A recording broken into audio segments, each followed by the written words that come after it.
বাংলাদেশে যেখানে 1 কেজি গরুর মাংস 750 থেকে 850 টাকা, সেখানে জাপানের এক বিশেষ গরুর মাংসের 1 কেজির দাম হতে পারে লাখ টাকারও বেশি।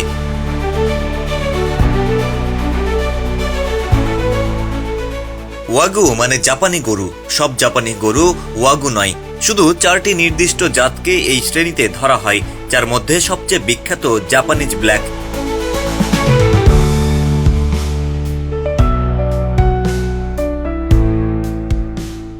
ওয়াগু বিফের প্রধান বৈশিষ্ট্য হল মার্বেলিং মাংসের মধ্যে চর্বির সুন্দর বন্টন।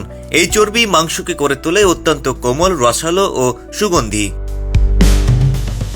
সেরা মানের ওয়াগু বিফকে বলা হয় A5 গ্রেড, যা এতটাই নরম যে চামচ দিয়েও কাটা যায়।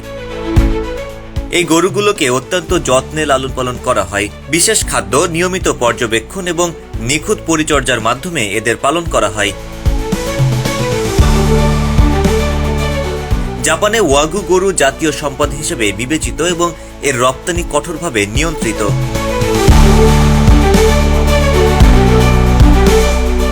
তবে মার্কিন যুক্তরাষ্ট্রেও কিছু হাইব্রিড জাতের আমেরিকান ওয়াগু উৎপাদিত হয়, তবে জেনেটিক এবং মানের দিক থেকে তা আসল জাপানি ওয়াগুর ধারের কাছেও নেই।